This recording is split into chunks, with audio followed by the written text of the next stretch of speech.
Hello, today we're talking about creativity and we're talking about how play can help with creativity. So Eleanor Roosevelt has a great quote, do one thing every day that scares you. I like to go a little different. I like to say do one thing that is fun and that you can play and be creative every day. However, if you're scared of playing and creating, then you can combine the two and do one thing that scares you every day, which is be playful and create something. So one way of doing this is getting a ball and bouncing it. Always a good time.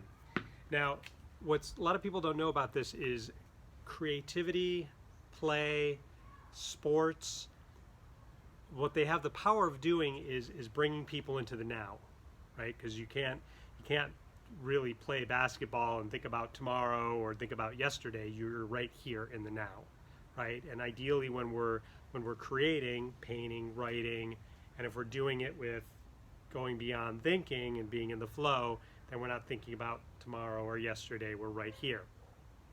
Play is a great way for us to practice being in the now and having fun and playing, because where people often use, or sometimes use, they use everyday addictions, and there's a thing that I call the Zen of Addiction.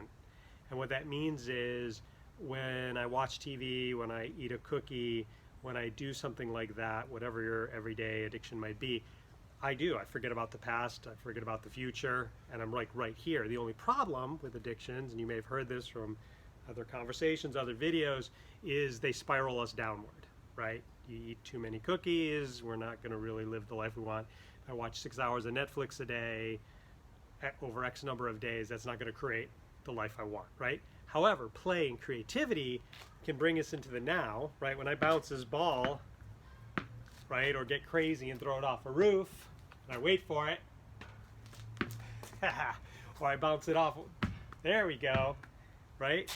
So when I start doing that, and the crazier I get, at first I can do this, and then I can start thinking about something, but then, I go for a walk and it bounces off the sidewalk, I have to run after it, I bounce it off a tree and that's got angles.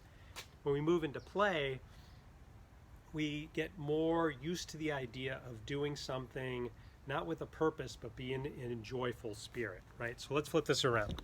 So if you don't have a ball, or you're a little concerned about hand-eye coordination perhaps, you can always get a deck of cards, right? Always a good time. And flip it in. And then if it gets to be easy, like that, right? How easy that, whoa, there we go, there we go. Then you can step further away, right? And I can honestly tell you, once I get into it, the past and the future go away. Ooh, bounced off the plant there. There we go. Right?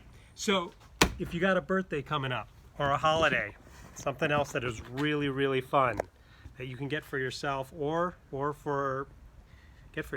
have someone get for you. Like if your birthday's coming up, right?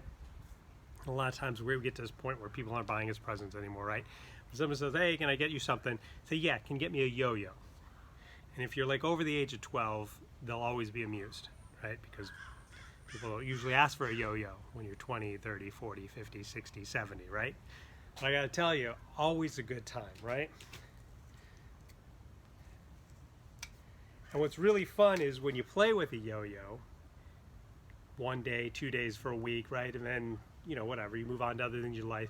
Then I put it in a drawer, and then I find it 3 months later, and I'm like, whoa!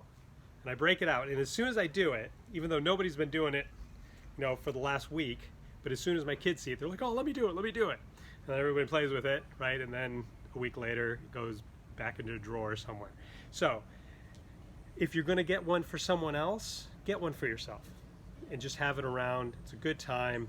Cards, some sort of bouncing ball, except though you got to be careful. I got a Super Bowl the other day, and this literally just happened 2 days ago, and there was great sadness in line of Trader Joe's, bouncing the ball because I knew I had time because there was a line, and bouncing it off the wall, and I started getting a little crazy, and then it bounced off the wall and it went right into the trash can.